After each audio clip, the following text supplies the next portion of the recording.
For those of you who don't know, hello. I'm Ida Rossum. I'm the Delaware Riverkeeper, leader of the Delaware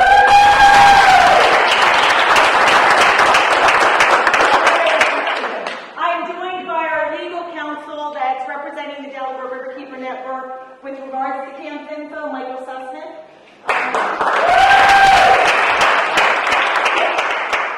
And we sort of are operating under the assumption that a lot of you have quite a bit of knowledge about Camp FIMFO, and so we're not really going to delve into all of the details about land mass of this and acres of that. We'll do really a broad, quick overview conceptually, but then we're going to jump right into Michael talking about what's going on at the township and what's happening there and what's our opportunity there. I'm going to then just go over briefly for folks who maybe haven't delved in, go over a little bit about what the National Park Service has said in terms of this project and their findings. Some of what they're going to do with that information is left to be determined, depending on what happens at the township. And then we thought after that we would just go into questions and answers. Unless, of course, there's somebody in the room who will, maybe after I go, maybe I'll give you the opportunity, maybe somebody has some particular intelligence that you think would be particularly relevant for us to know. Not facts and figures, not ideas for commenting, but perhaps you've been talking to somebody or you know something, and we should all know that. So if anybody has that, keep it in the back of your brain if it's valuable information for us strategically. So, with regard, we don't have any visuals, because we got a lot of great people with a lot of great energy who really, really care and really appreciate that you're all here. So you're our visual. But as we know, Camp FIMFO, right, is poised to take over the old Kitty Canoes campsite campground and transform it from a primarily tent campground site, one that has been enjoyed by people of all different colors, all different backgrounds, all different socioeconomic backgrounds, who have come to enjoy our beautiful Delaware River and had the opportunity to camp there and really benefit from the beautiful nature that takes place there. Someone needs to get a hold of her. But oh shoot, I'm on mute. The North Gate, can you put everybody on mute? Can you all not talk? Yeah, thank you. So, North Gate has taken over the property, and they're going to transform it right into primarily an RV park. And so, at this point, just for some of the basic numbers, the site is 223 acres. A lot of it is riverfront frontage. Beaver Brook also goes through the property. A lot of the property is wooded, it's steep slopes, it's beautiful, it's natural, and it's a great place for people to come out and enjoy nature and enjoy our river and enjoy one another. I don't know, I'm sure all of you have at one point or another paddled down the Delaware and seen the wonderful diversity of people enjoying our river. And that's because of the culture that's been created there and the beautiful nature. At this point, there are 342 campsites. They're primarily tent sites that are located at Kitty Canoes. What Northgate would like to do with Camp FIMFO, by the way, does anybody know here, or does everybody know what FIMFO stands for? Yes. Oh, good. You all know the stupid... No, again, please. Yes. So, fun is more fun outside.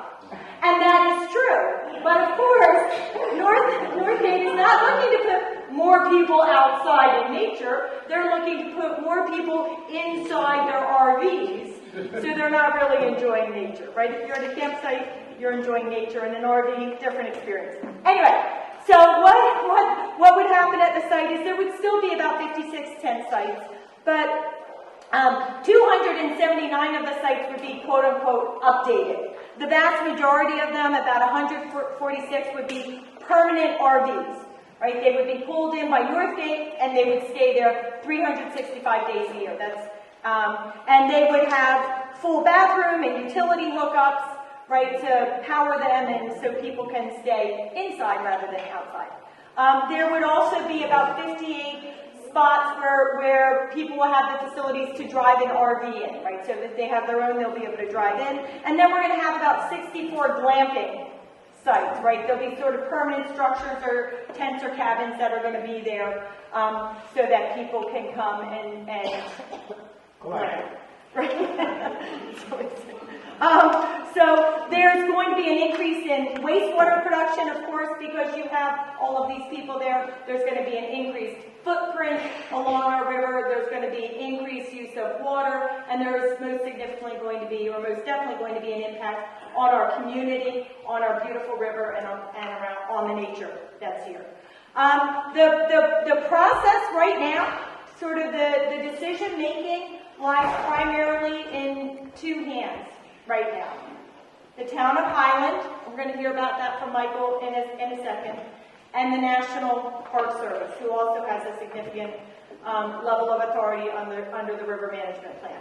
We're going to talk about what's happening in those two places and spaces, and hopefully we are going to inform and inspire you to turn out and use your voices to say no to Camp FIMFO, because one of the things the town of Highland is representing is that people really, really want this to happen, that it's really, really good for our community, for our river, and for nature, and we need to disabuse them of that notion, and we need you to do that.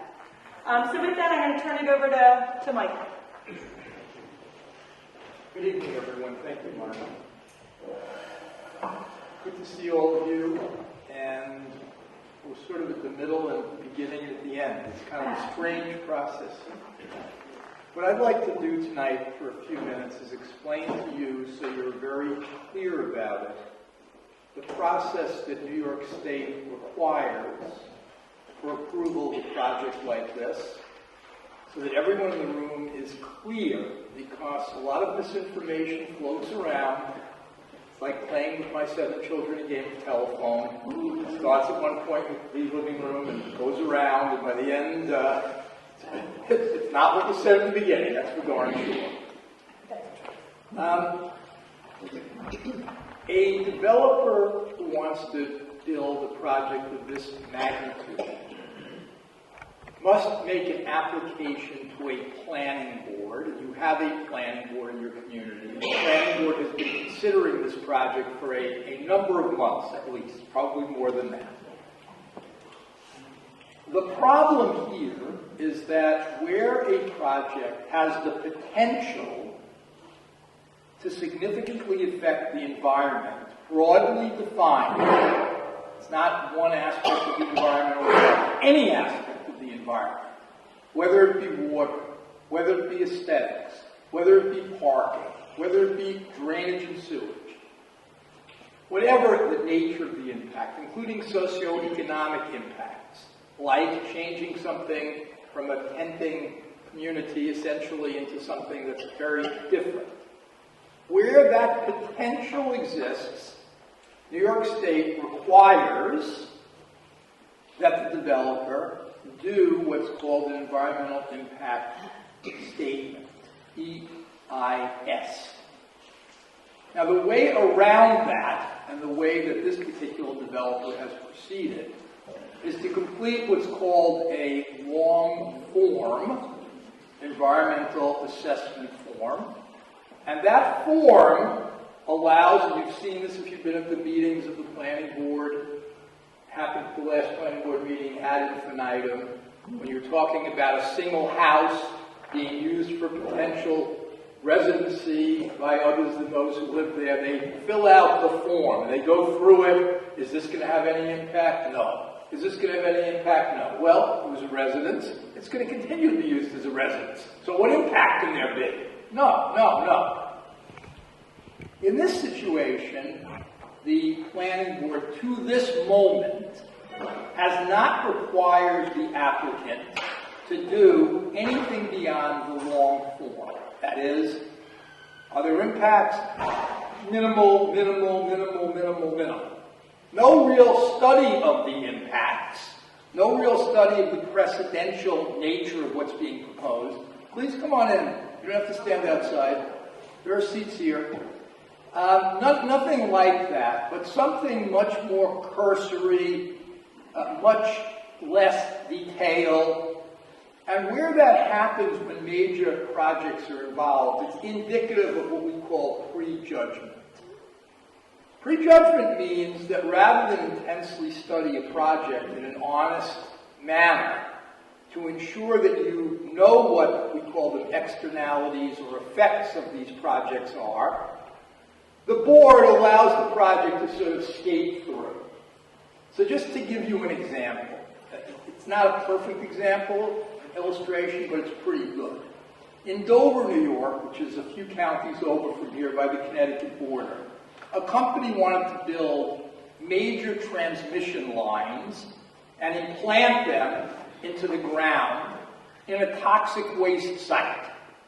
This is right next to the Great Swamp. The Great Swamp is a major environmental treasure, something a little bit like this river, not as well known, in that part of the world. Well, a number of environmental groups came to me and said, you know something, there's all sorts of toxic chemicals here, and if they drill down, those toxic chemicals are going to find their way and leach into the Great Swamp. There are seats up here if you'd like to take them. You don't have to stand. We're not penalizing you for coming 10 minutes late. It's okay. Or 5.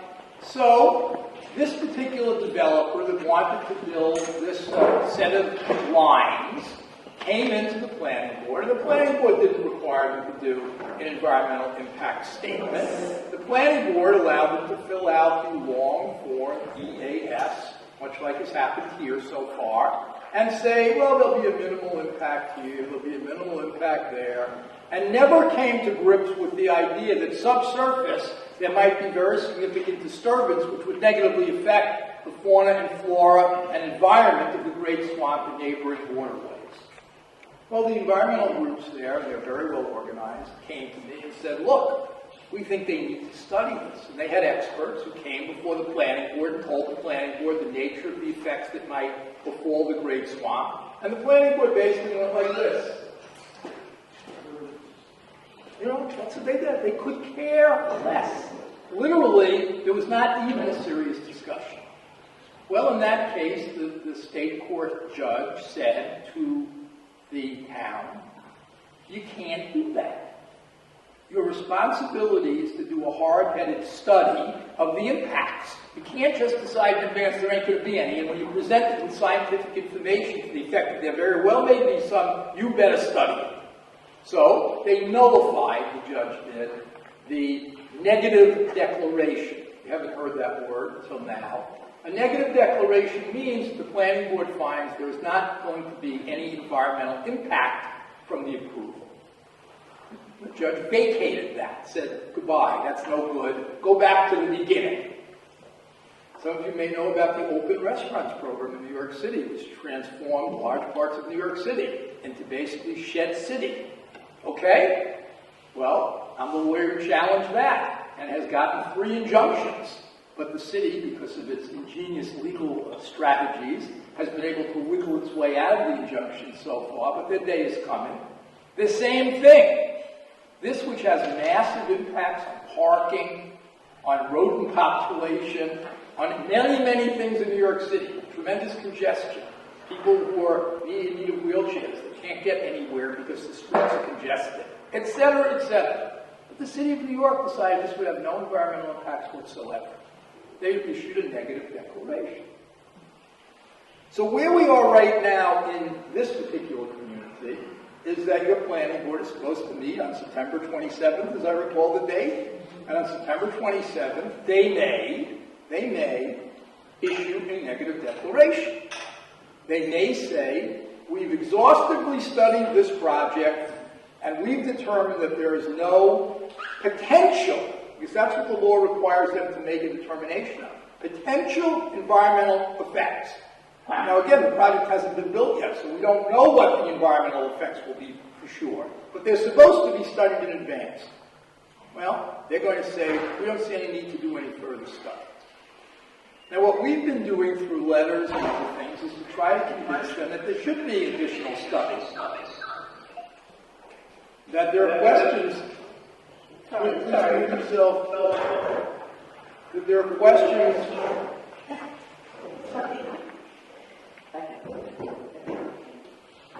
that there are questions that deserve study, and those questions have been explained by many of you and others at community meetings.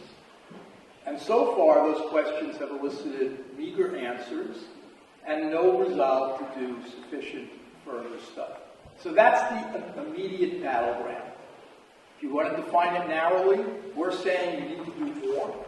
You need to consider in great detail various issues that affect the community and may affect the community. You can't just say they don't exist. And Maya's explained to you the nature of the conversion of this property that's causing that. They so far seem ambivalent about whether they believe more study is necessary. Now, let me say one other thing so that it's clear to you. This applicant does not have a right to do what it's proposing to do. The planning board exists to make a reasoned determination as to whether doing this will not only have a negative effect on the immediate environment there, but might set a precedent which, if followed more broadly in this region, would transform the region and change the region's character. The planning board could say, for instance, this seems to be a model which we don't want to endorse because this model may very well be the beginning of an RV city up here, and we don't really want to be inviting that. And if we say yes to this, how can we say no to the next one? And on and on. So they may view this as precedential. They should view this as, in that way, at least study it and determine whether this kind of conversion is something the community, at a generalized, can handle and wants to handle. Or they could say it will have very little effect, no effect, etc. So that's what's going on right now, and that's what's at stake. Number one, has the environmental review been thorough enough? If it hasn't been, what does the developer have to do? Just to give you a little more insight into that, under New York State law, if it's determined that a project may, and I keep speaking about may and potential, but that's how the law is written, have environmental effects, then there needs to be something called a scoping session. A scoping session is a time for all of you to come together with the planning board of the applicant and say, this is what we want you to study. This is what needs to be reviewed.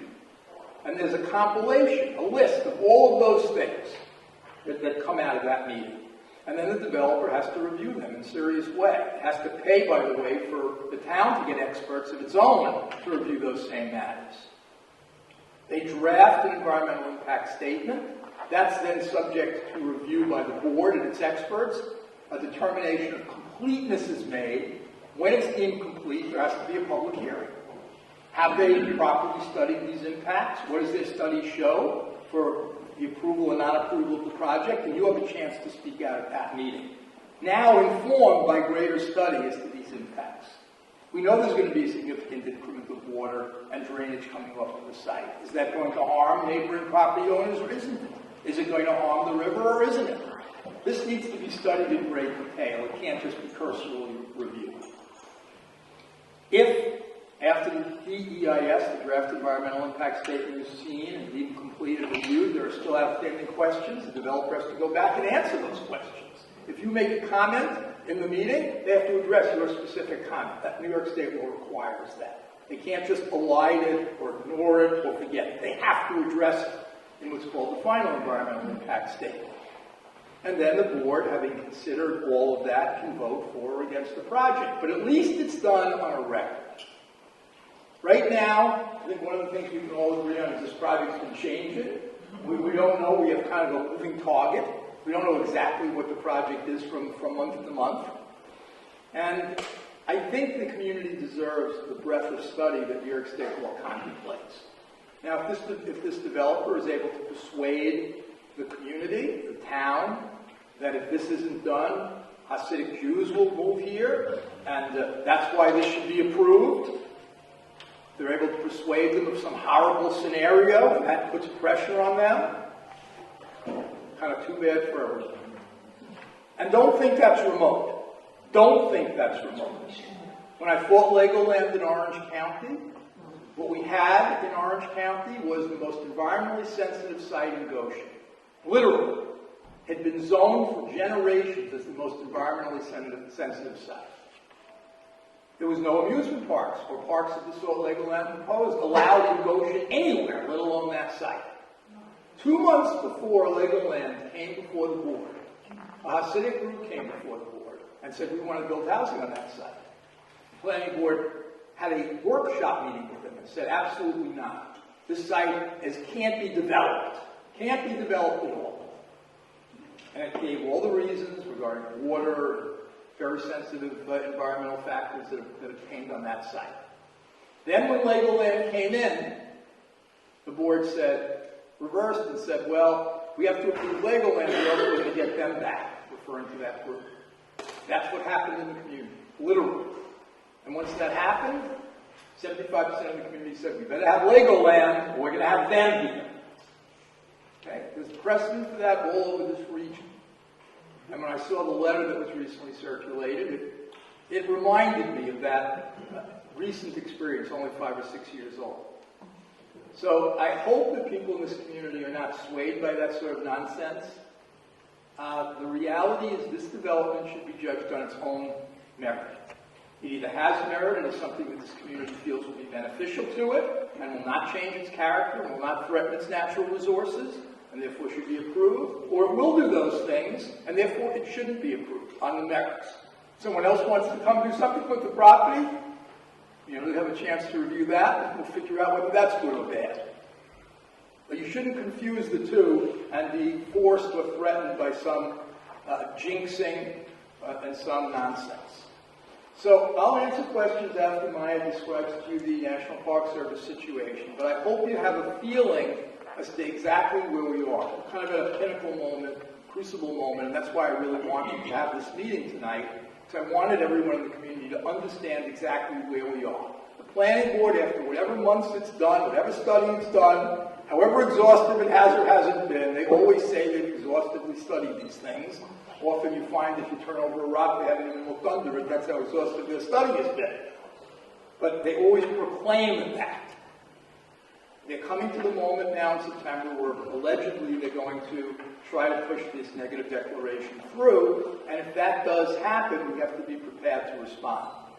The other thing to remember, you have no reason to know it to begin with, so you may not remember it, but it's good to know, is that you only have 30 days from a planning board approval of a negative deck in New York State to file a challenge in court.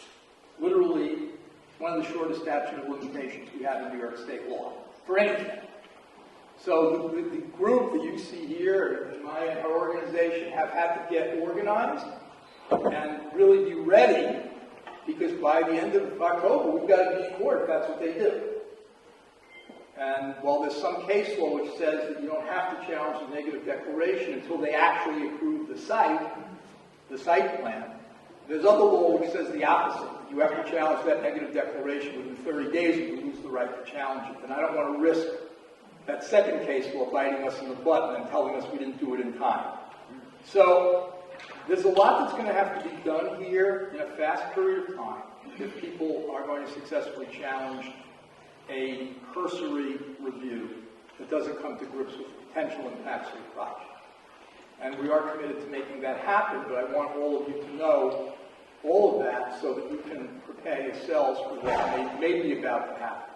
Okay, Maya? Now, there's another part of this process, and there's another player that has some authority here, and that's the National Park Service. Right? We all know that the Upper Delaware, there's 55,750 acres of Upper Delaware River corridor that is the subject of the Wild and Scenic Program and a river management plan that is supposed to protect the free-flowing nature of our beautiful Delaware River, as well as the outstanding, remarkable values that have been identified for the river. Specifically, the values with regards to exceptional water quality and the ecological, recreational, scenic, geologic, and cultural resources and values of our river and our river corridor.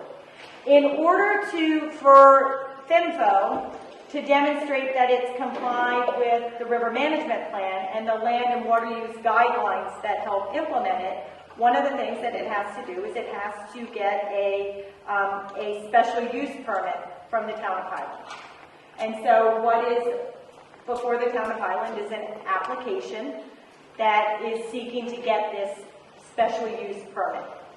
Now, under the Upper Delaware River Management Plan, there was a lot of negotiation early on, and so under this plan, towns have a lot of authority, as does the Upper Delaware Council, where town leaders come together as sort of a decision-making body on projects like this. They sort of do the first cut analysis on whether or not a proposed project is deemed to comply with the River Management Plan and the Land and Water Use Guidelines.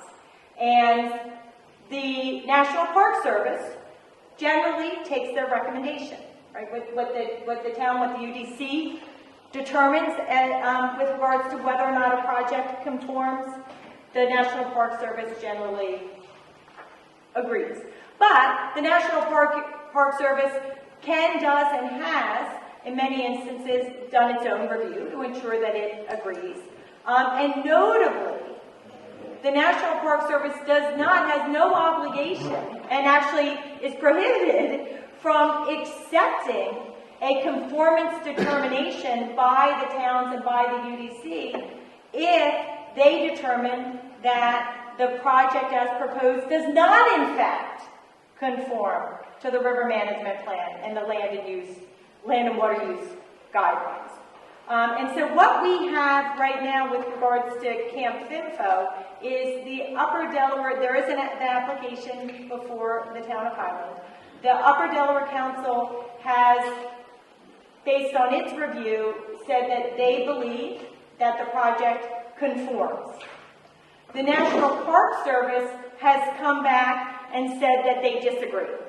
Okay, and I just wanted to share with you sort of the recent steps resulting in this conformance determination by the National Park Service, where they land in a different place than the Upper Delaware Council. And then I want to share with you some of the, actually reading from their letter, some of the actual findings that they've laid out, just because I'm sure not everybody has a chance to read all of these documents. So one thing to know is that on April 12th, the National Park Service received updated information from Northgate regarding Camp FIMFO, responding to a request for this information that the National Park Service had actually put forth months before, back in February of 2023. In May of 2025, the National Park Service sent a letter to the Upper Delaware Council, notifying them that based upon a preliminary review, they believe that there may in fact be a conflict with the Land and Water Use Guidelines and the River Management Plan, and they asked for a meeting that includes the Upper Delaware Council, the town of Highland, FIMFO, Northgate, and the National Park Service. Now, we've heard recently accusations by Camp FIMFO in their ridiculous anti-Semitic bullying letter that the National Park Service has never sought to have, active, open engagement with all of these parties. Well, I got the letter. Yes, they have. It's written right there.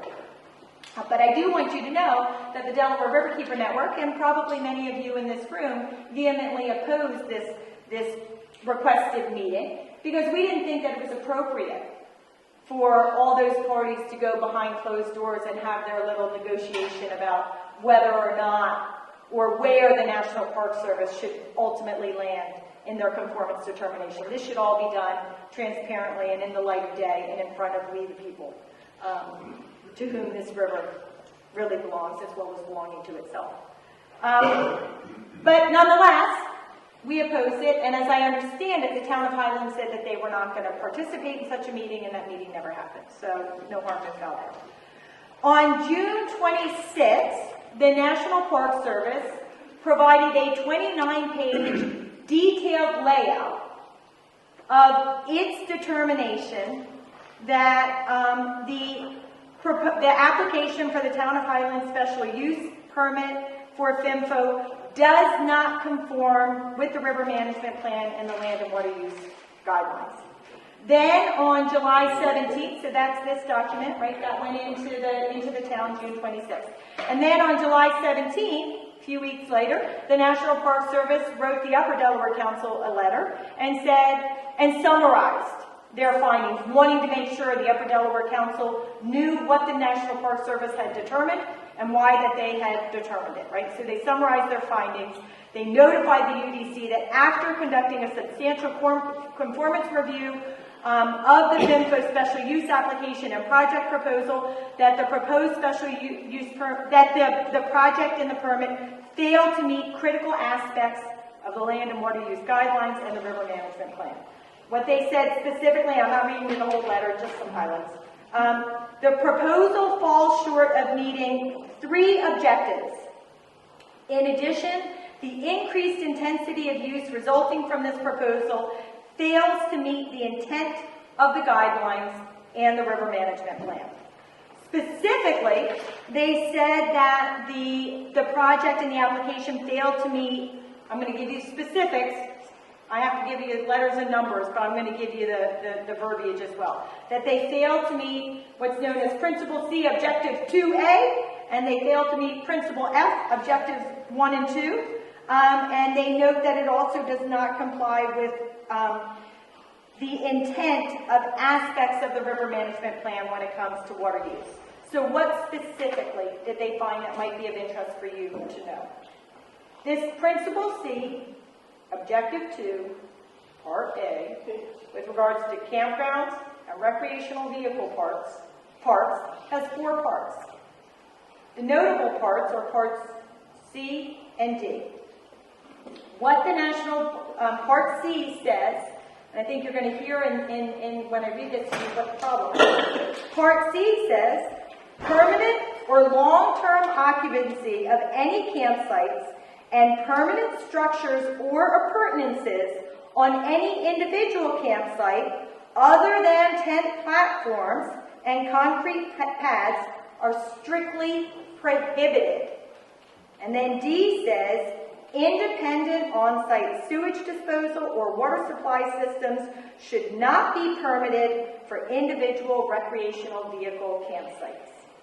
The National Park Service then notably goes on to say, the RVs will remain in place when unoccupied, thus they are permanent structures. Remember above we heard permanent structures are prohibited. The proposal creates 146 permanent structures, which fails the Objective 2AC. Each of the 146 individual park model RV campsites and 58 individual drive-in RV sites will have independent lines for sewage and water, and therefore fails 2A, capital D. Language is pretty clear, and the National Park Service laid it out. Then there's this Principle F, which has 2 objectives. I'm not going to read you the objectives, but I'm going to let you know. Principle F is about maintaining the existing patterns of land use and ownership in the river corridor. And the Park Service goes on to say, in comparison to a seasonal tent campground, the proposal significantly develops the site. The applicant will change the land use intensity.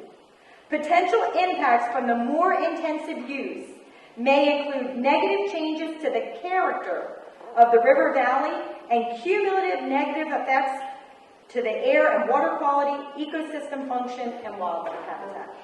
The proposed changes in the intensity of the use of the campground, which do not maintain the existing character of the corridor or reinforce the existing land use pattern of the site, results in a failure of the objectives of Principle F.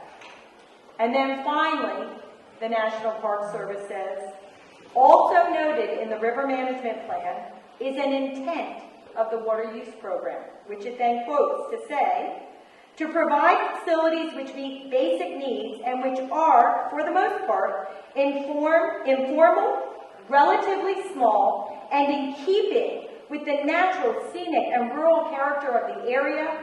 It is not the, that's what the intent is, it is not the intent to provide large, highly developed recreational support facilities. The National Park Service goes on to say that it finds that the proposal does not maintain or conserve the essential character of the corridor, that the new use is incompatible with maintaining the natural, scenic, and rural character of the corridor, given the size, scale, and intensity of the proposed renovation. In the final analysis, right, so the National Park Service is very clear with their findings. And while there is shared authority here under this river management plan, ultimately, right, it is on the National Park Service to represent the federal government and to make sure that incompatible land uses do not take place in the Delaware Scenic and Recreational River Corridor. In fact, the Secretary reserves the authority under the law to prevent incompatible land uses. Clearly, the National Park Service has a problem with this, Camp FIMFO, and they also have authority and can do something about it. They are right now determining exactly what are the different pathways that can be pursued. If the town of Highland decides to go forth with an approval, despite what the National Park Service has said, Northgate has very clearly, in their bullying, nasty, inappropriate, anti-Semitic letter, has threatened the town of Highland to say, if you don't vote for us, right, we're going to bring a legal challenge. And they've also made similar threats with regards to the National Park Service, suggesting that they may even go after the National Park Service legally. In addition to be getting prepared to be able to challenge a bad decision by the town of Highland, the Delaware Riverkeeper Network is also preparing to defend the National Park Service in their determination if need be, which means defending our river and which means defending all of you. So with that, we're going to open it up, I think, for any questions that you might have. Yes, sir. A couple of questions and a couple of comments there. And I do want to say, by the way, I'm sorry, before you speak, you may choose to share your name if you would like, or if you're affiliated with an organization, but by all means, given the tenor of what we have seen out in the community and how people who have taken positions against Camp FIMFO have felt a little attacked and intimidated, no obligation to say your name. Okay? Hi, I'm Joseph Christ, and I live at 793 State Route 55. Bring it on! See, I have no problem doing that because the guys from FIMFO probably have my picture on their wall. Okay? Because I've been going after them. It's a year ago that they were at Cedar or whatever. Okay? And I told them that night it was one of the worst presentations I'd ever seen because I look at projects like this in my business career for 40 years. And it was just a terrible approach. If they wanted to get the business in, okay? But this is about more than that, okay? One of the questions I have, and you may not want to answer it this way, is the UDC our friend or our enemy? Okay? Because I went to their meeting on June 28th, and you want to talk about bullying? Yeah. Okay? There was one particular individual, I don't remember his name, but I'll be able to find it out from the guy I buy firewood from next week, because he's on the thing too. Okay? And what they did to the woman from the National Park Service was some of the most old-fashioned, just the kind of stuff that drives someone my age crazy because they think all white guys are the same, okay? But it was just this, just berating. If anyone had ever talked to his wife or daughter like that, he probably wouldn't have teeth. But he felt totally comfortable trying to badger this woman, yelling, demanding names and addresses of people who work for the federal government. Okay? He looked more like one of these overarmed psychos who runs around somewhere. Okay? But he's one of the guys on the commission. I was appalled. It's the first time I ever went to one of their meetings. Okay? They are harping on as much about this project, about the general concept of land use. What can the federal government come in and tell me what I can do with my land? And because that is like where it looks like 60, 70% of their whatever is coming from, it makes them really difficult to deal with. There's also a lot of people, I think, who are just intimidated into making a decision. Town of Highland would like the National Park Service to be able to stop it. Obviously, the National Park Service doesn't want to be in that kind of position, either on a personal basis where they're getting berated or whether they're getting sued left and right. We can't count on the UDC to stop this. because they've obviously got other interests. Somehow, if we say no to FIMFO, they're afraid we're going to tell them to stop running their businesses, which is absurd, but what are you going to do? I hate to say this, I don't see a lot of y'all at the planning board meetings every month. So we're not going there, right? Lots of people have No, lots I'm of just life saying. obligations. No, I'm just saying. What?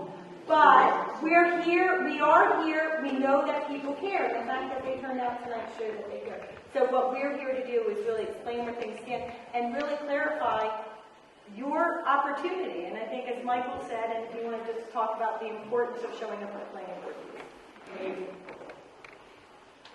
You're boring, I know that. We have heard about more Airbnbs this year than I ever wanted to hear about. We heard a lot of that. Look, it's not necessarily helpful to, I hear what you're saying, and I hear what you're saying about the UDC. We have, many of us have the same feeling, having perceived the situation much like you do. I'm just disappointed. I am too. But here's the thing. We have handles and opportunities to move forward. We don't have to have a dialogue about how dark it is, and we have light that we can in fact forge ourselves. And we do. We really do. We have opportunities here. As you just said yourself, the application was, from your perspective, with 40 years experience, horrible. And it hasn't really improved a whole lot. What you're getting, and I think what a court would see here, is a lot of rhetoric and not a lot of responsiveness. We have good judges, believe it or not, at this point in Sullivan County, Supreme Court judges. That's who we would be appealing to, at least in the case that we might bring about the planning board. So I think the real question is for people who are unclear about status, unclear about some issue. I'd like you to have an opportunity to get clear. Because frankly, you have to speak to your neighbors, and you have to inform them. There are 60 or 70 people here, but there are a lot more people than that affected. And we know that people have stopped going to meetings. We thought about having this meeting, and one question is, will people come? People are out of that habit, whether it's COVID, whether it's whatever it is. We have people who don't participate in a democracy, even when we fight and give billions and billions and billions of dollars, allegedly, to promote that purpose. At home, we have lackadaisical participation. And it does need to change if we're going to take control of our society, honestly. So, rather than bemoan what has happened, speak to your neighbors and tell them that on the 27th there's an opportunity. Go ahead. Sorry, I'd like to try to understand what is happening and motivation. There seems to be a momentum on the part of the town and the planning board to approve this project and pass it. What's the motivation, and what is it? Is there something seen on the positive side about this project that hasn't been discussed? All right, well, honestly, when you talk about motivation, it's best to ask the people themselves what their motivation may be. What you say about the meetings, about people coming and not coming, I've gone to 3 or 4 of the meetings, and I've seen many people from your community come out and oppose the project and ask very good questions about the project, okay? I've seen a lack of response by, frankly, members of the board, often a derision. You're talking about the atmosphere of the UDC. There's some of that same atmosphere that I've seen at the planning board meetings. Not taking members of the public seriously.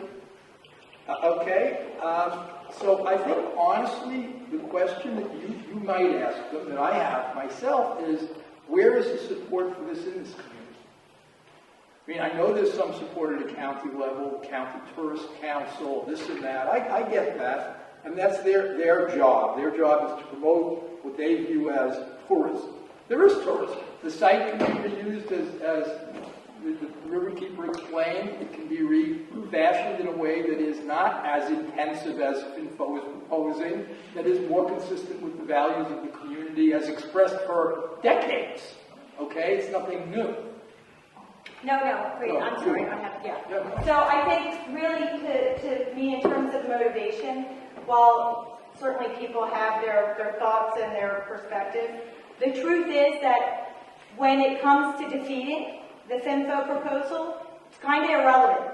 A court's not going to care, and if we have to challenge them. So I think where we feel that we are better served is to use the process that we have to our best advantage. Going up and sort of challenging the board members, getting into an argument with them about whether they're good people or bad people, and I'm not suggesting that you were going to do that, but sometimes people do that. That doesn't actually help us move the ball forward necessarily, although you're angry and frustrated that your town leaders or leaders of a town neighboring aren't properly protecting you, and it's okay to express that frustration and that anger and that upset. But also make sure you follow it up every single time to say there is the potential to be a meaningful, significant impact on the Delaware River, on the environment, on our community. Therefore, pursuant to state law, you may not issue a negative declaration, and you must require a full environmental impact statement. Take that last piece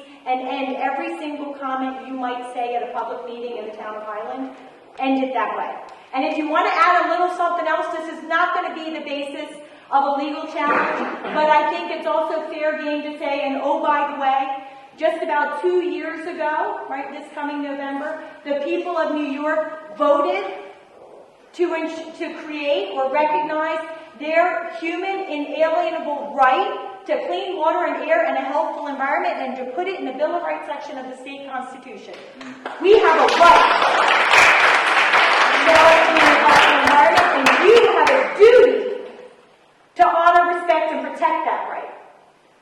Add that to what you have to say. So go forth sort of and do that. Let's win this on the playing field that's there. Let's not give them the ball by just sort of getting in an argument with them. Go ahead and roll about this. Yeah, my name is Pep Post. I live on the Beaver Brook. It's my understanding that the Park Service they have the ultimate last word. And their power is in the form of, they have the power of eminent domain. Is that correct? Yes. And have they ever exercised that? Yes. In the Upper Delaware I do not believe that they have done that, and I certainly do not believe, and I think they've indicated this in public, they have no desire to own this campground, right, and to own this space. Would they use that power? I certainly, again, thinking about motivations, I think what the National Park Service has done and is doing is they've been very, very clear. This project does not conform with the river management plan, that we, as the Federal National Park Service, have a duty to do this analysis and to render a determination. They've done that, they've made it clear, and I think right now they are hoping that the town of Highland and the UDC and the community come together and all stand behind the river management plan and demand conformance, and that we don't have to get there. I think that they are also looking at what might be their other options, but you are right, the ultimate authority is eminent domain. But I don't think we want to sort of bring that up too much, because that then incites other people to make an argument against the National Park Service. So I think we're better focused on conformance, protection of our river, our outstanding resource values, and sort of let that go by the wayside so that we don't actually cause people who may not otherwise be paying attention to suddenly get angry and pissed off because they think that the federal government wants to exercise eminent domain, which it does not. Yes, sir. Yes. Woody Goldberg on Eldred Buellin Road, 142 Eldred Buellin Road. Could you talk a little bit about the tax abatement these people are getting and why that's not an issue? It is. Okay. So just so you're clear about that and everyone's clear, the planning and zoning issues which we've been talking about, and that really are what's at the heart in a certain way, although the reference is different, it's the heart of what the Riverkeeper spoke about as well, are really divorced in some way, distinct from what other levels of government can and wish to do to support the project. So what you're speaking about is what's going on, for instance, at county level with the IDA. The IDA can make deals with developers and give them various abatements, tax abatements. The town can to some extent do that as well, and are authorized to do that in the state law. None of that kicks in if the project is defeated. I mean, so in some way you're talking about how the developer hopes to profit, how they hope to put a pro forma together that shows profit to a bank. One of the ways they're doing that is by saying we have these subsidies and that subsidies and the like, and putting a proposal together. We're really, honestly, me as the lawyer, I'm operating at a different plane.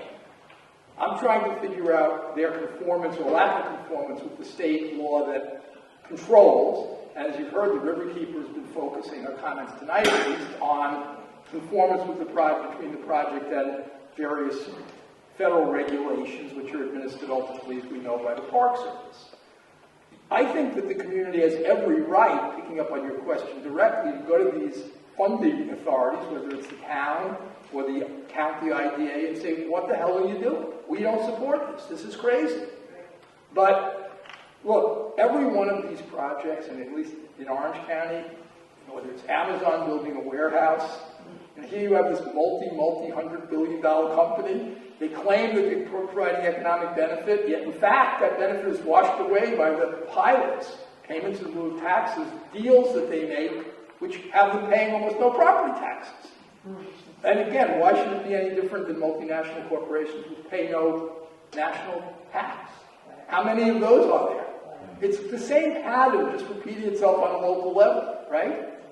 Without getting too political, we all know that. We know that the most large corporations, most people with lots and lots of money, pay almost no taxes. That's just true. But that leaves a burden on the town. I agree. I'm not And disagreeing. that means our taxes are going to go up. So the thing is, though, also, while there is very much a legal process here, right, and at Delaware Riverkeeper Network, we're focused on both what the town of Highland is doing and what the National Park Service is doing, right, and being prepared for both. But we shouldn't ignore the reality, right, that there's a lot of politics and politicking going on here, right? And you, as members of the community, have a right to go to your government officials, go to the town of Highland, and tell them that you don't support this for any number of reasons, including that it just economically is not fair. And that's a really powerful, important, valuable point for you to make on September 27th at the planning board meeting. Okay. We're going to just try to go in order back to front. It's a little difficult. Okay, Myra Rappaport, I live in Newland. Are the permanent structures in compliance with our town code?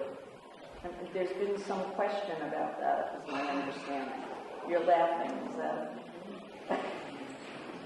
My judgment is they're not. Yeah. Well, I mean, has the town planning board addressed that? Not that I know of. Yes? The argument's been made that there's a definition in New York state law of what constitutes an RV. It's really detailed, and basically the structures, I'm sorry, I know. No, please. The structures that they've designed, the whole reason effectively is they claim they're on wheels is so they can call them RVs, okay? They are homes on wheels. But it's done that way because, and this was one of the things the UDC brought up, okay? They spent 20 minutes on the New York State definition of an RV. And while I don't buy it, I do understand the way they read it. Northgate did a really nifty job with their partner of designing these units so that they could qualify under New York State law as RVs. But I mean, everybody else thinks an RV is something that you drive yourself. Okay? No, these are tiny houses on wheels that can be towed out. So, and I think that the National Park Service delving into the permanency of these vehicles staying at the site 365 days a year really lends support to the people saying, oh, wait, we've got multiple problems. This is just like a shell game here. Contrivance. Yes? I'm sorry, if you don't mind, I won't stand up. If somebody came in to the FIMFO property and said, I'm going to put in 100 mobile homes and a pool, and you're not going to be able to touch it, and we can do whatever we want. The town would have a heart attack, and we're going to rent it all out on Airbnb. It's the same thing.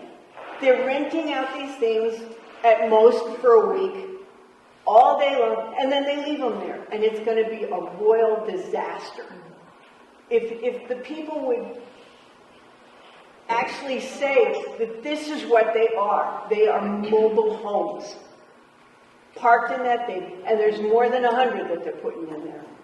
September 27th. I'm Go going to to the planning board. We're here. They wouldn't let me talk last Keep time. in mind, though, it's a continuing meeting, so if you've spoken, they don't let you speak We'll again. work on that. Hi, my name's Art Colbjornson. I'm down on Mail Road. I'm confused with the three authorizing bodies here. Could you go do a what if? What if the planning board approves this, gives them the okay, and then what happens? What happens if they approve and the board approves? Then what happens? What happens if the planning board does not approve? Where do we go? What happens? Okay. Hold on, we'll have a chance. Let's just take it question by question and everybody, listen to the conversation. Every board, if you will, has a different function and role. And to put it a little differently, in order to get to the end of the process, the applicant has to get approval from everyone. If it doesn't get approval from everyone, it's essentially getting approval from no one. Now, if the planning board were to say no, for whatever the reason, we won't get into the reasons right now, the applicant has an opportunity, as you've heard, to go to court and challenge that no, and say the no is arbitrary, capricious, and contrary to law. Given all you've heard tonight from the Riverkeeper about the non-compliance between the project and basic management guidelines, which the town has agreed to, I don't know if that's point been made clearly to all of you tonight. What the Riverkeeper is speaking about is not something just dictated from on high. The town of Highland has, as I understand it, adopted that and brought into it, and is part of that. It's not distinct from it. So the question now is the application of that. So if the town planning board, just as an example, and I'm just using this as an example, said to the applicant, we're disapproving your project because we have advice from the National Park Service, which we honor. Maybe we don't have to, but we are honoring it. Our town is a signatory. And that advice is that, you've heard the various reasons given, I won't repeat them, this doesn't conform with this, it's improper, blah, blah, blah, okay? The applicant then could go to court. So let's say that the town planning board agrees with the project. I don't know that the town has a separate vote. The town board has a separate vote. A special exception permit or special exception use is given by the planning board. It's given out by the planning board. If they were to say yes, the planning board, then the question has been brought up is what does the NPS do ultimately? Does the NPS say, try to block it themselves, saying it's not conforming? Does it exercise, which as you've heard is a very, very, very last resort, eminent domain, which, I think you've heard from the Riverkeeper is not something that looks like it's really happening, would happen, but... But no, we could. They haven't said, That's right. They haven't said yay or no. They just are not either. Jumping at it. Yeah, no federal government wants to take anybody's property. Okay, but, so to answer your question, there are different approvals that are needed for different things. And depending on where it ends up, everyone will have to evaluate what recourse they have. I mean, the state Supreme Court's available to all parties. It's not just to us if we're disaffected, it's available certainly to the applicant. And then are you ready to challenge it at any level? Yeah. So if the planning board were to issue a negative declaration and not do an environmental impact statement, the reason why we have Michael on board now is so that we are primed and ready to challenge it. If the National Park Service, if the town of Highland the planning board does the right thing, depending on what they decide and how they frame it out, and whether or not it really is something that we agree with and think that they've done correctly, then the Delaware Riverkeeper Network may actually come in and seek to intervene and help defend the Town of Highland Planning Board, right? So they're right now like, Northgate's going to come after us if we don't do the right thing. We've got to approve their project. Well, no. There's a force on the other side that says, well, we'll challenge you too, but we're different than Northgate. We're also saying if you really do the right thing, then we may also come in and help defend you.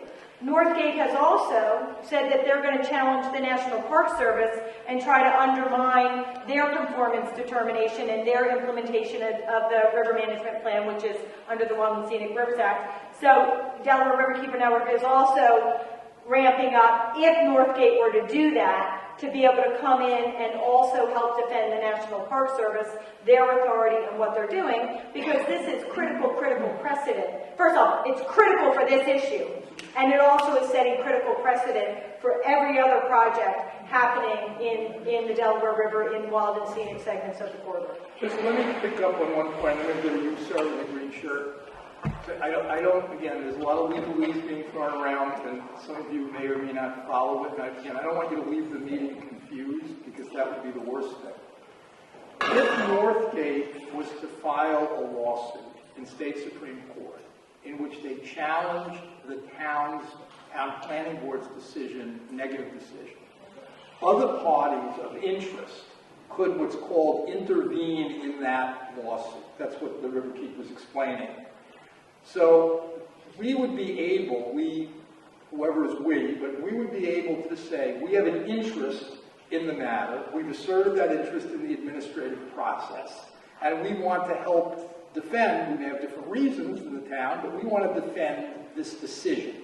So we would file what's called a motion to intervene in that case, which is generally given, granted. They may not oppose it, but it's generally something a court would allow. We wouldn't be initiating, obviously, that litigation. We would be in a responsive position.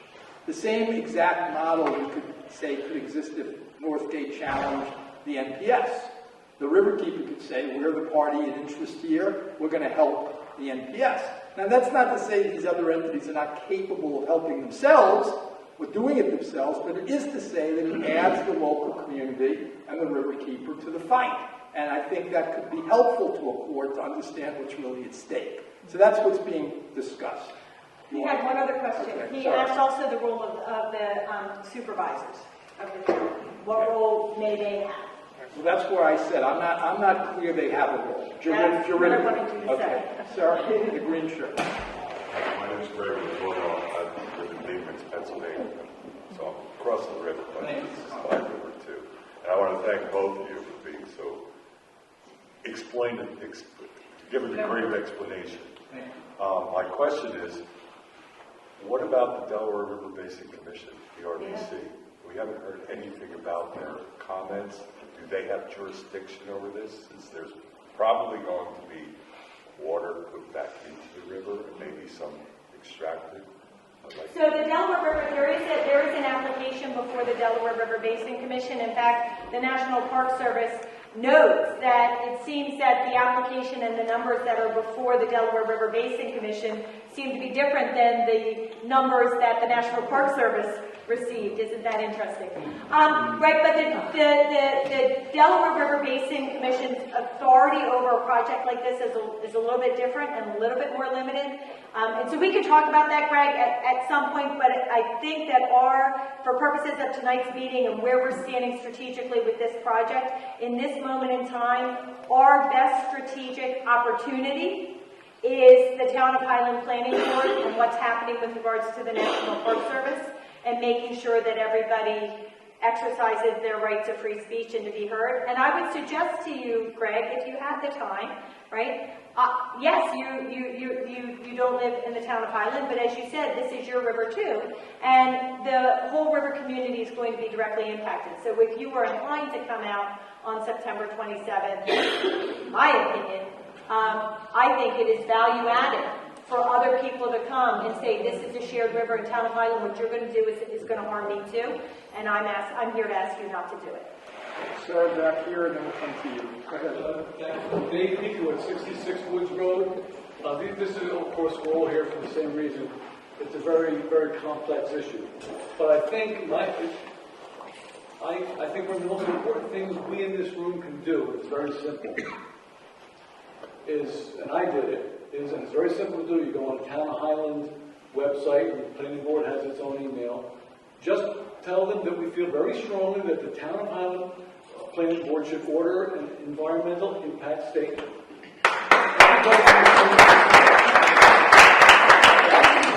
That's what we need to do. That's before anything goes too far, and New York law requires that Northgate will pay for the expert that the planning board has to hire to do that, to answer the environmental impact statement. So I hate to hit and run, but I do have to go. I'm very, glad this group is here together. But please go to the Town Highland website and do that. Take a few moments and just request that environmental impact statement before it gets to the council. And just so you know, our intention was, if you signed in on the sign-in list and you've given your email, our intention was actually to follow up with all of you to give you that information and give you some of those key words that you could submit by email, in writing, or verbalize at the meeting, because that's really essential. You might not be able to be there September 27th. It doesn't mean that you can't have a voice. Ma'am, you're next, and then Mr. Edison back there. Go ahead. Hi, I have Lana Gordolo, and I live on Eldred Hewlin Road, just up the road a little bit. I have two related questions.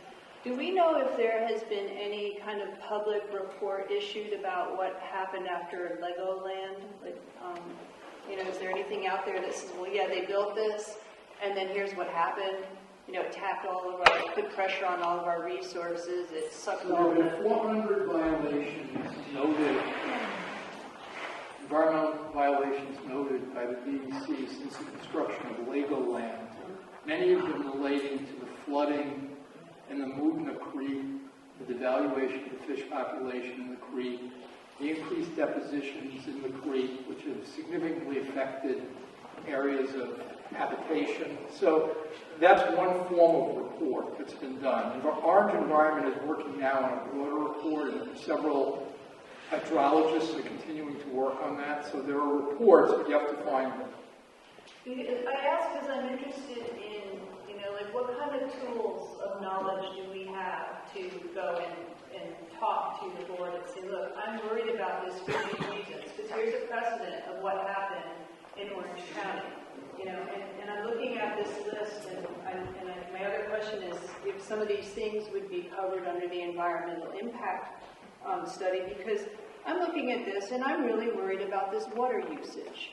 I'm really worried about this forest being cleared and what's going to happen to the eagle population, I want to know how I can speak eloquently to that and ask those questions in a meaningful way.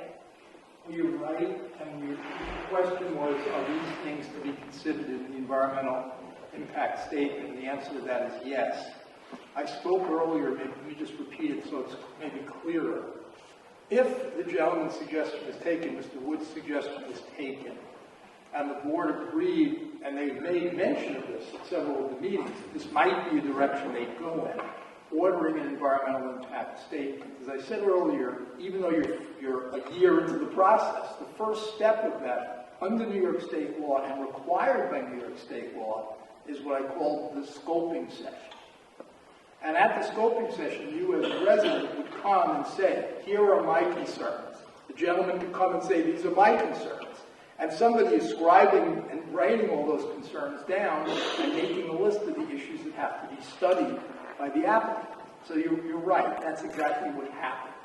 Do you know, this is the last part of this question, which I guess is now a three-part question, but do you know if there's any way to do any kind of modeling on this to say, look, if you were using, if you were wasting 50,000 gallons of water every day, what would that look like in, X amount of time? Is that something that that's part of the environmental impact study? One of the things they have to do is look at available water supplies and sources. As was pointed out by someone here, the disposition of all this water, how much of it would be going, as someone suggested, into the river, what would the quality of that water be, And they have to do studies of exactly that sort, which is why they need experts in various of these areas. You're talking about habitat. You're talking about effects on eagle population. All these things have people who, believe it or not, study and specialize in this, and they have expertise has to be brought to bear. That's what's missing right now. The opinion of the applicant, whether it be Legoland, or the hospitality industry in New York City, or Transco in Dover, is always, we're not going to have any effect on anything. What effect are you talking about? But they're self-interested. They would like the form to be filled out. No, no, no, no, no, with regard to any effect. We're here, in a sense, as watchdogs because we understand the vested interests all of these project sponsors have. And I'm not condemning them for it. It's expected. It's understandable. But that doesn't mean that the process stops there. That's what we're doing here. Okay, I do condemn them for it. Right? You can be a good corporate citizen, right? You really care about the community and the river. But number two, in terms of your thing about how can I go and speak eloquently, you spoke eloquently tonight. And what you can do is whether it's by email or by a letter or by showing up on September 27th, having that list, right, and saying, I am deeply concerned about the eagles, the woodlands, the river, my community. And I understand that there is the potential for significant impact from this project. And therefore, I urge, demand, whatever is the right word for you, that you fulfill your obligation under New York state law and require an environmental impact statement so you and I and everybody in the community can get full information about all of these impacts. Say that in whatever way, and you've done it beautifully tonight, so I know you'll do it beautifully then. Okay, well, thank you for all your information. Mr. Edison? I beat you to the yellow, sorry. Oh, I beat sorry. you to Oh, the sorry, yellow. sorry. You were over there, I was over Already, here. hold on. Can't walk away, man. Okay. My name is Danny Colorado with Delaware Water Gap Defense Fund. We're currently have our own battles going on the middle seat of Delaware. I'm sure you're aware of that. And also, we are terribly concerned about the quality of the Delaware River and any kind of negative impact. We are also concerned about the warehouse that's going in on the Milford Aquifer. So, regarding the Legoland for these violations, how can I get a list of that? Because I'm sure some of those violations could be used to help prevent that warehouse construction on the Milford Aquifer. If you can tell me where I can get that, maybe afterwards you will let me know. Send me an email to Sussman1. Sussman. Sussman1 at Sussman.law, and I'll direct you to where that all is. Thank you. And my other thing, I want to thank you for your information about the environmental impact statement. We've been asking for one for a year from the Pennsylvania, New Jersey Sierra Clubs, and they're not talking to us. And we will continue to try and get one. I want to know if you know offhand, this is a point of information, if that requirement for EIS is also, does it also required in New Jersey and Pennsylvania, because this project that I'm working on affects both sides of the river.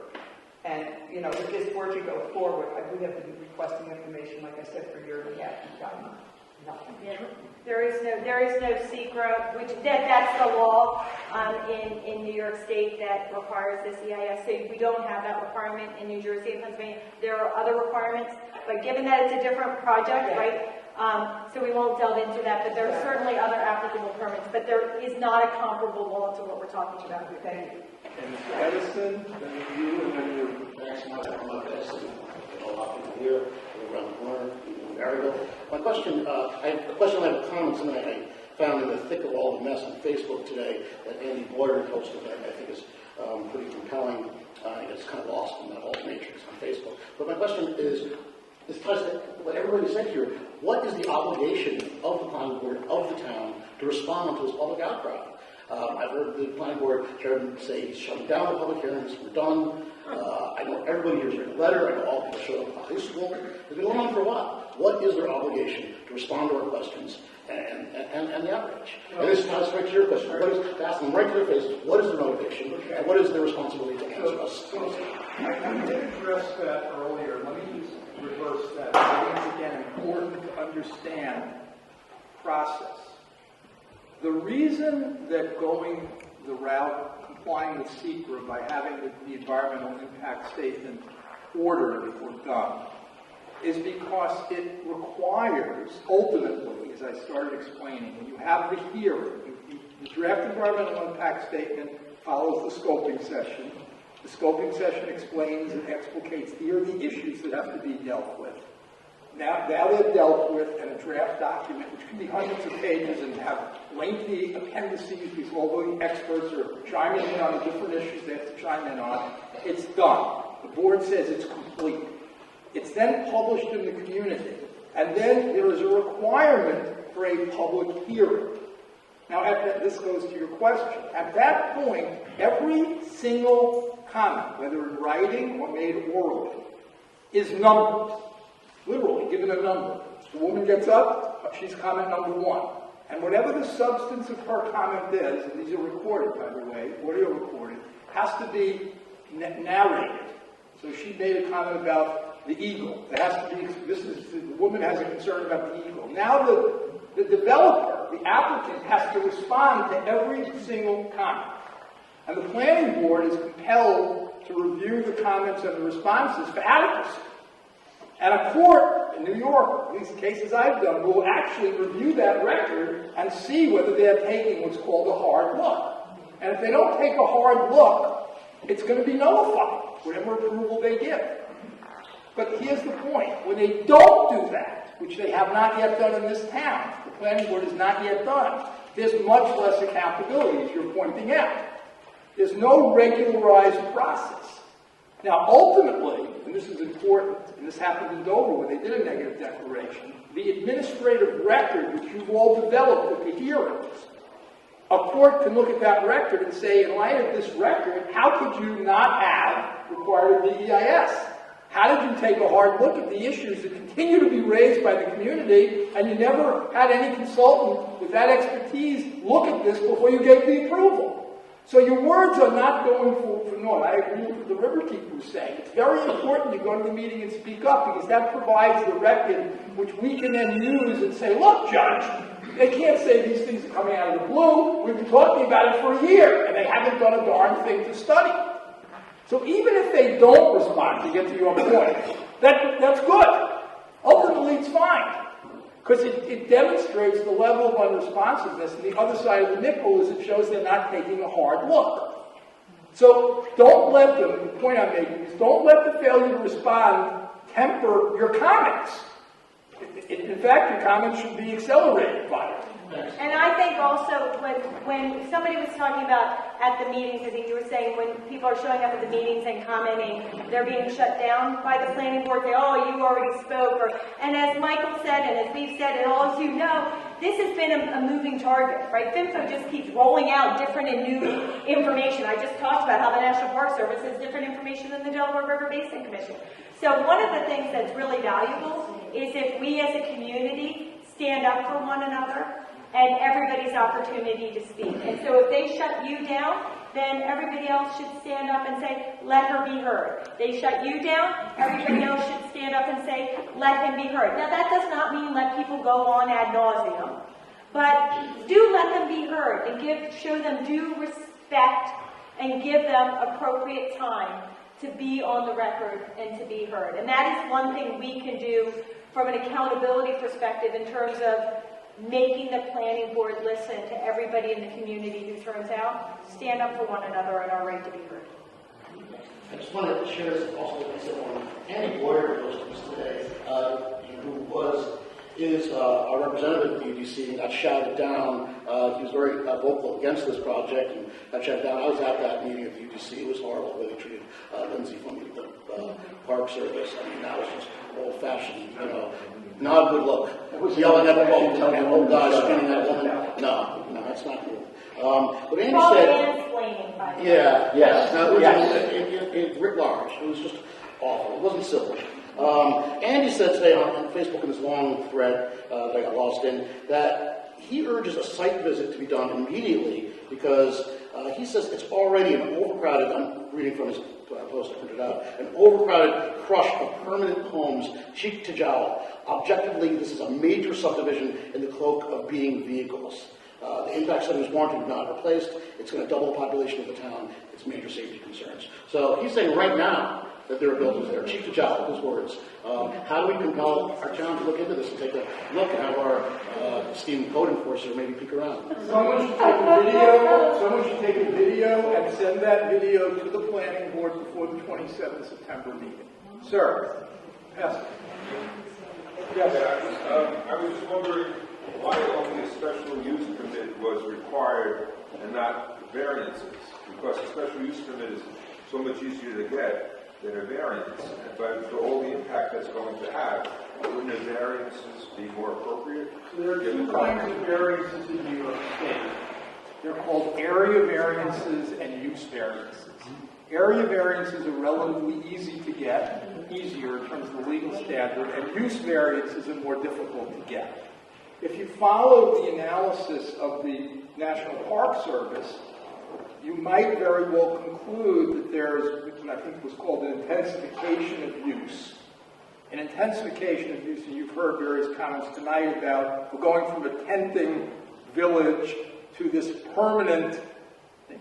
And that might require a use variance. But assuming the use is still, quote, residential or mixed residential commercial of that sort, it might not require a use variance. It's not like you're going out. We could argue that it's getting commercialized in a way that's very different from the tenting village, and that could require it. I have not heard any discussion, you may have, some others may have, that they've ever been required or to discuss that they'd be required to get a use variance. A use variance is very difficult in New York State to get. People should know that. I don't want to go off on a tangent, but it's very difficult to get. Yes? Yeah, I just wanted to clarify from Annie Stanley from Tustin. Is there going to be an opportunity for the public to make comment on the 27th meeting? Should people email in lieu of that, regardless, because we might not be able to speak? And I had another question. If in the river management plan, is there anything about noise and light pollution? And if the Park Service had cited anything about non-compliance in regards to light and sound pollution? So there are all kinds of things, and I can't honestly tell you off the top of my head how or to what degree those issues are addressed. But when the National Park Service, in their 29-page conformance review, they go through every, principal objectives, and they say, this one does conform, this one does conform, this one does conform, but the ones that they noted do not conform. So I think that with regards to the River Management Plan and the National Park Service, they've done their due diligence and utilized all of their authority, and that is what they've come up with. It's going to be at the land authority's time. To answer your first question, and again, I think you make a very good point. Thank you for being here. You make a very good point about presenting your comments in advance of the 27th in a written form, and I certainly applaud that and think that's a good strategy. Normally, a planning board, just so again everyone is on the same page, holds a public hearing, whether it be considered site plan approval, special permits, they have to have a public hearing. They have public hearings on the Airbnb applications, for instance. On anything, they have a public hearing. In this case, the public hearing was extended a number of meetings. I don't know how many, but for a number of meetings. But my understanding is the public hearing was closed. Once a public hearing is closed, the planning board may do its business, for instance, considering whether to give a negative declaration in this case, without reopening the public hearing. So they may very well try to prohibit public comment, verbal public comment, which is why I agree with your suggestion that maybe written comments in advance. One of the things your comments in advance might request is that there be given an opportunity, as the Riverkeeper said, in light of all the permutations of this project and all the activity of the National Park Service and all the rhetoric about government control, for the people to be heard again. I would certainly hope that happens. No guarantee, yes. I just want you to know, I'm just looking at the the land and water use guidelines right now. It's not explicitly the way you're talking about it, but Principle B has a couple of times where they talk about provide for light and air to maintain an uncluttered landscape. It's not specifically what you're talking about. So I think the point is that there's lots in here, and so one can easily look at it, and I can always get it to you. But again, I think we have to.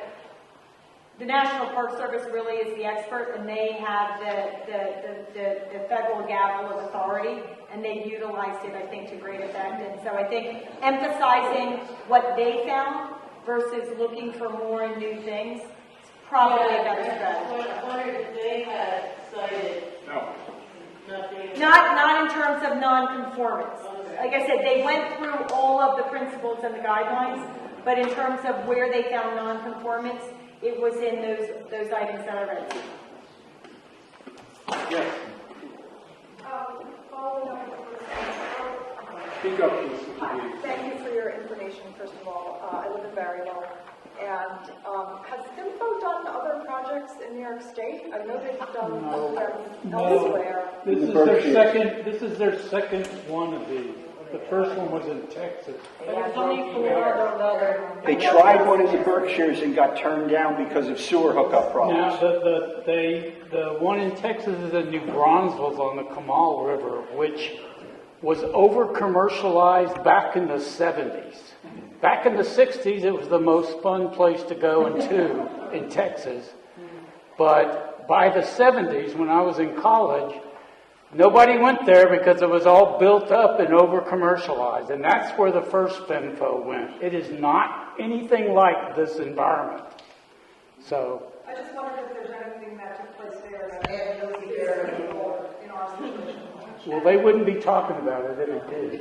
That's a project in the Berkshires.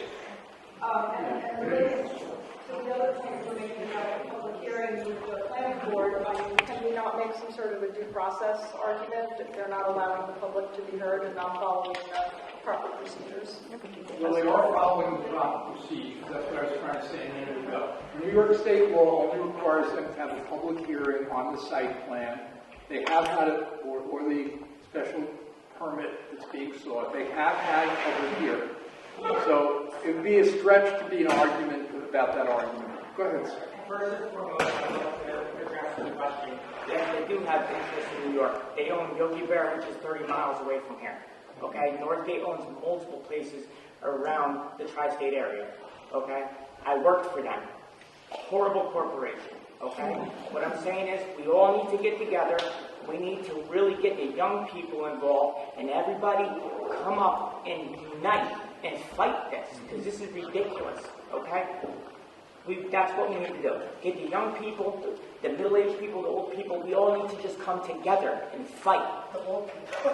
I'm sorry, I didn't mean that by like old people. I apologize by that. I'm 40, so I'm getting old myself. But I'm saying, we need to that's all I'm saying. Let's come together. We can win this. Hi, my name is Lori Stewart. I'm a long-time publisher of the River Reporter and was on the ground talking and covering when the National Park Service came in, when the river management plan was being written. And in one sense, this is the same kind of fight between private property rights and common good. So this has a long history, and in my opinion, it really is the first time that it's being challenged. So I wanted to just put that out. I was looking today online. One of the things that I so appreciate about being a newspaper publisher, so I'm not here as an activist, I'm here as a newspaper publisher. My thing is information, and my thing is believing that the community can be educated in non-reductive thinking, right? So it's important to note that on the website of the Highland Planning Board, there is a draft of Keystone that put out, like all the different points to be addressed. After that, in terms of this declaration, and I don't really know what they're going to do. I really don't. However, after that that document. There is a document from Michael Davidoff that's dated in April, which is interesting. But nonetheless, Davidoff puts out, if the planning board was concerned about this, if you're going to change from a small impact, which is kind of, they go through all of these things in terms of, is there an impact to the community, is there an impact to all these things. If there's a small impact, then they can say it's a negative declaration. But if there is a moderate impact, then it really does trigger, and you can correct me if I'm wrong, it triggers the EIS, right? So Davidoff was laying out how the planning board could conceivably, what they would need to use in order to say any of these are moderate impacts. So it's not just that the planning board is not paying attention or kind of skirting their responsibilities. It's more complicated than that. I don't know, to Peter's point, what the motivation is, why we wouldn't have an EIS. But nonetheless, there has to be a moderate one.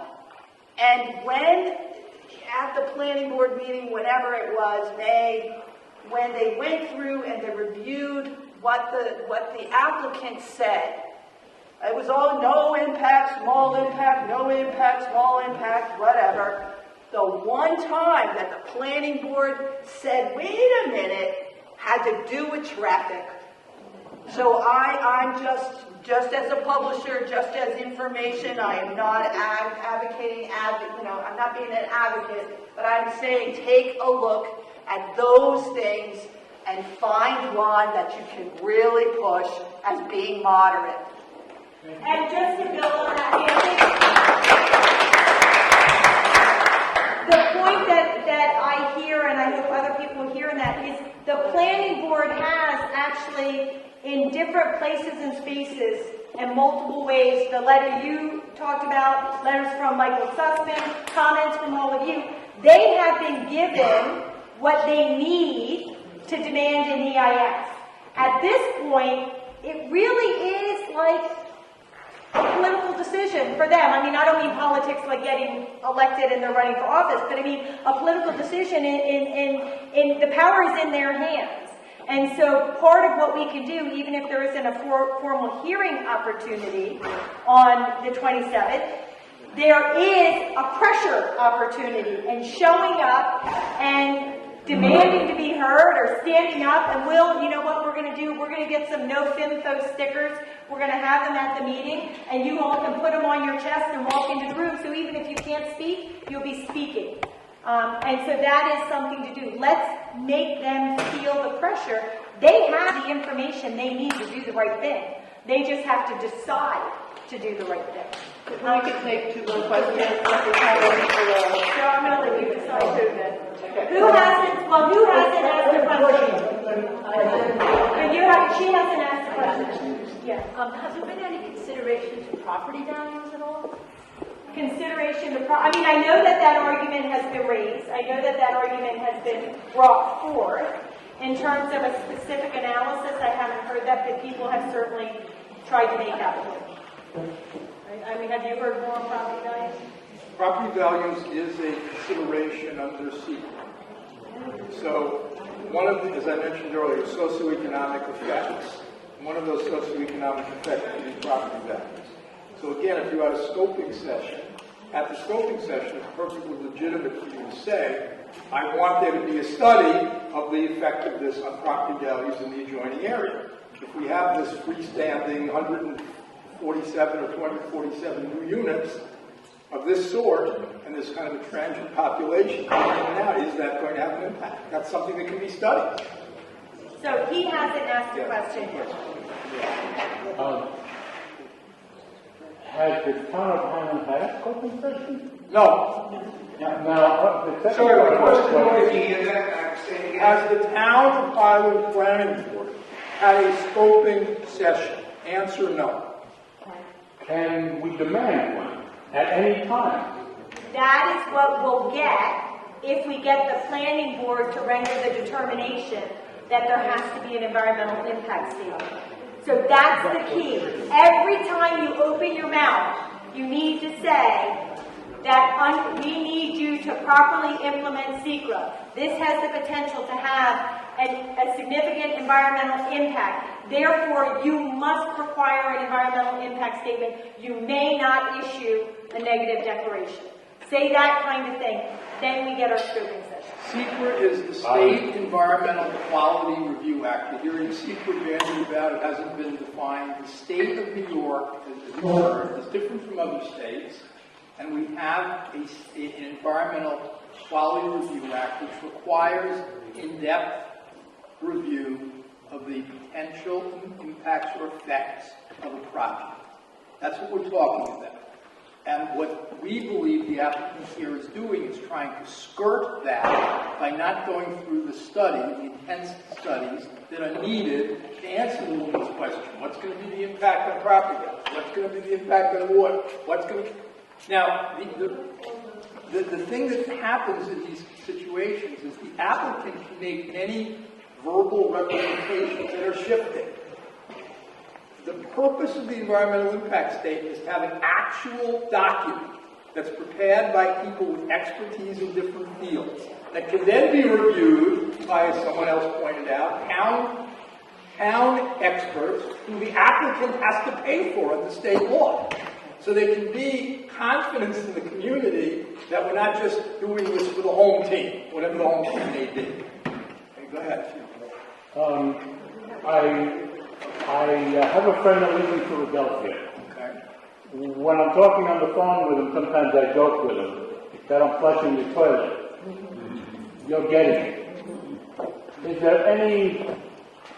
Philadelphia uses the Delaware River. Are any of the big cities downriver involved in any of this?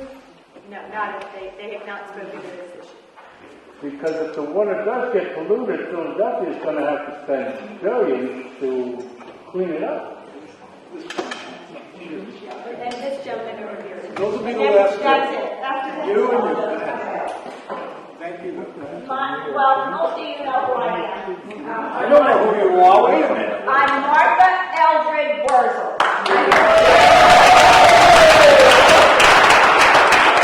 8 years old. That's all? Yeah, and I live about a mile from Kittatinny.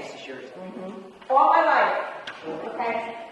My biggest fear is where's all this water going to come from that they want to use for their homes? They're going to have to drill wells. How many wells are they going to have to drill? What is that going to do to my water table? My well is only down 80 feet. What's it going to do to my water table? My neighbor just drilled a well, theirs is down 600 feet. So, and that's, just a few hundred feet from my house. That and they were talking about noise. In the summertime when Kittatinny was in full force, I could hear the noise at my house. I could get the smoke at my house. If the wind was just right, we got all of that. I worry about those 12 or 15 trailers that are along the Delaware River. If we get a flood, what the hell is going to happen to them? If anybody remembers the flood of 55, we had a lot of water coming down. 2006 and 7 was the same. Huh? 2006 and 7 was There's so much that we haven't been advised about. And as a homeowner, and as somebody who's lived here all my life, these are things that we're concerned about. I remember when Kittatinny was a boarding house owned by the Burgesses. You reminded me to say something I should have said earlier. So, for the Delaware Riverkeeper Network to pursue litigation, we have to have standing. For an organization like mine, it means we have to have members that are going to be impacted by this project. If you are not yet a member of the Delaware Riverkeeper Network, it does not cost you money. I do not believe that you have to pay to have a voice in the river. Go to DelawareRiverkeeper.org, including the gentleman who, he's not walking out the door. DelawareRiverkeeper.org. Join the organization so that if we do have to litigate, you could help provide the standing that will support our organization. Like good Greg back there, I know he's a good Delaware Riverkeeper Network member, and Linda too, right? So just go, you can join for free, but we have to have impacted members to support our litigation, and we did promise this gentleman. First of all, thank you very much for doing. And my question may be appropriate as the last question. Is you recognize the Delaware Riverkeeper, but who are we? Is there an organization or organizations that are the we that we're talking about? The we is we in this room. The organization that's going to pursue the litigation is the Delaware Riverkeeper Network. We do it on behalf of our organization and our members. And so there sometimes is the potential that others may join the litigation, but for this moment, what we know is in terms of litigating, the we is the Delaware Riverkeeper Network and our members. If you're not a member, join. You can do it for free. Better to make a donation, but you can do it for free. There may be others that get involved, and we is really just, it's the royal we of the, it's not the royal we, it's the community, it's we. The royal we would be me. I'll be the royal we. Thank you all for coming.